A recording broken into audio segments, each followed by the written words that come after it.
Well, welcome everybody. It's a delight to have everybody back in town. It's been lonely here without you. So thanks for coming and being here and being back. I've got several speakers here, and we don't have enough room for everybody to speak. But some people I do want to recognize. We have several members of the Board of Regents. If you want to raise your hands up, we got several here. We've got several members of the Board of Education, Kansas Board of Education. Ken, I don't know if maybe you're the only one. This is a collaborative program, particularly between those two groups, and so I'm delighted to have them here. And then particularly Senator Steve Abrams, who's the father, maybe I should put it, of this current technical education movement. A number of other people have been as well, but he's been one of the pushers of it, both at the K-12 Board of Education now as well, as there are other legislators as well that have been involved with this a great deal.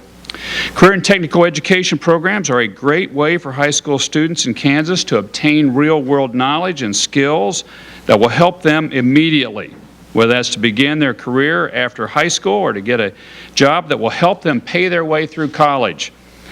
Now, here's the current situation. I want you to look at a couple of these charts, if you wouldn't mind.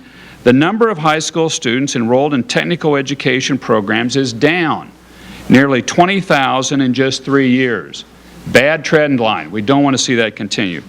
The second chart, of the 50,000 enrolled last year, less than 10,000 actually completed the program and obtained a certification. So we didn't have that good of a certification completion where people could get the certificate and then go to the workplace and say, look, I am certified as a welder, I'm certified in this particular area, I'm ready to go to work. They had some training, but they didn't get the certification.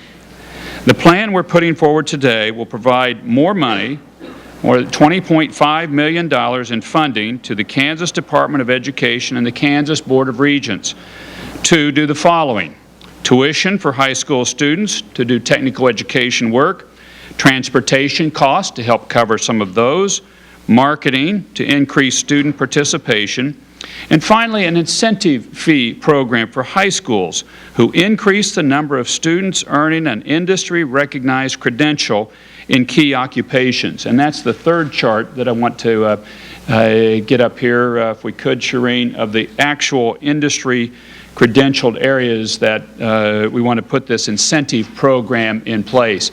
Basically, what we're putting forward in the budget is $1,000 per each one of these certificates that's achieved by a high school student, and that $1,000 going to the high school. We want to encourage the high schools to get students into technical education. You get them there, they get their certificate. Here's $1,000 to the high school to hopefully further and to increase this program. Our jobs in the future in this state, and this is, I'm stealing some of Diane DeBacker's numbers here, but in our future as a state, 60% of our jobs, as a rough number, are going to require a technical skill. You're going to have to be able to do something. And whatever that technical skill is, you're going to have that to get that job. We want more students to be able to be college and career ready and have that technical skill. And on top of it, too many students now are graduating with a mountain of student loan debt. I'd love to see more students have the opportunity to work with their way through college so that they are skilled at a particular area and then able to work through college so they don't have the mountain of debt when they finish up college. This is a much better way to stack a degree so that you get that technical skill that you're able to work and you're working your way through college, and then when you're out of college and moving into the job market with that college skill, you also have had this great experience, this great technical experience that shows you kind of how the real world works, and you can take that and move it on forward. Agriculture education programs are unique. That one's in my background and their program structure, and they do not offer traditional industry certifications. For those reasons, funding for agriculture education programs will continue uninterrupted. I wanted to make that clear. The State Board of Education will be encouraged to require that all students in the 8th grade and above have an individual career plan of study. As business demand continues to increase, we must work to reverse the trend of the decreasing supply of career and tech education certified workers. That's the goal, and that's what we think this plan will do. I'd like to now call up Andy Tompkins, the head of the Board of Regents, who's also been in that position with K-12, so has a bit of a unique perspective for his comments on this. Andy? Thank you. Governor Brownback, it's my pleasure to be standing with you here today, accompanied by representatives from the Board of Regents, the Technical Education Authority. Kathy, good having you here, as well as representatives from the Kansas State Department of Education and our community and technical colleges. This initiative will provide an incentive to high school students to pursue an education at our community and technical colleges while they are still in high school, thus enabling them to get a jump start on being ready to enter the workforce. Our 26 community and technical colleges provide Kansans the ability to translate their passion into careers in avionics, healthcare, manufacturing, business, and countless other industries. Highly skilled and trained Kansans educated by these institutions can help provide Kansas businesses the workforce they need to be successful in today's global economy. Our sincere thanks to you, Governor, for providing the support to assist students to be career and college ready upon graduation from high school so that they are able to meet the workforce needs of businesses and enable our students to lead their families, communities, and businesses with confidence, skill, and commitment. Thank you, Governor. Thank you, Andy. I'd like to now just call up Diane DeBacker, the head of State Board of Education. On behalf of the State Department of Education, we are pleased that career and technical education will become a major focus in Kansas K-12 public schools. The department and schools across the state have been working for the past few years to implement career clusters and career pathways. Much progress has been made in this area at both the state and local levels. Additionally, our State Board of Education has focused on career and technical education by approving several initiatives a few years ago and reaffirming those this past year with their strategic agenda. Specifically, the board identified the support of stackable industry credentials and certifications and the development of a statewide articulation agreement in 2011. And one of those two strategies were part of increasing graduation requirements and also decreasing dropout rates in our state. The Governor's proposal today is clearly in alignment with the work of the Career and Tech Ed groups in Kansas by the State Department of Education and the State Board of Education.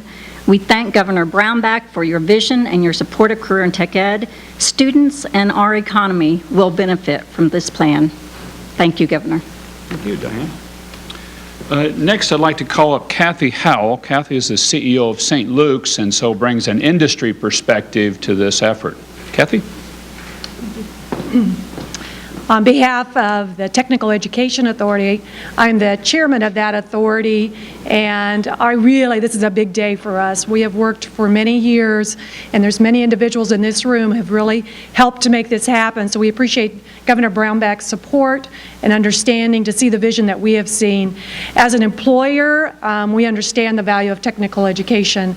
In healthcare, definitely high-demand jobs, high-paying jobs. We really depend on the strong technical and community college system in this state, so appreciate the support that they lend as well. But these dollars, the new funding formula that's been put into place will really change the trajectory of what Governor Brownback said at the beginning of the number of individuals that are in technical colleges. I also highly support as an employer the issue of earning a technical certificate. That has been huge among the technical authority to ensure whoever we're graduating has a certificate, an industry recognized certificate.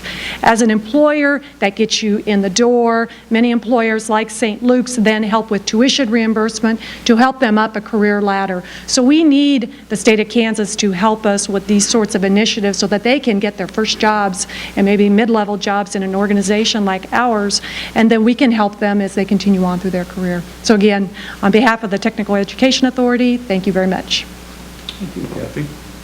And finally, before we take questions, Rob Edelston. Rob is the president of the Kansas Technical Colleges Association and of the Manhattan Area Technical College. Rob? Thank you, Governor. This is an exciting day for us, and we thank you all for coming here today. It's been a long time in coming, and a lot of work has gone into this by a lot of passionate people. With the help of Governor Brownback and our legislators, we can build a seamless pathway now for students to learn and earn while they move from one level of education to another. The choice between work and college isn't there anymore. It's now, what type of college do I want to go to? What type of certification can I leave high school with?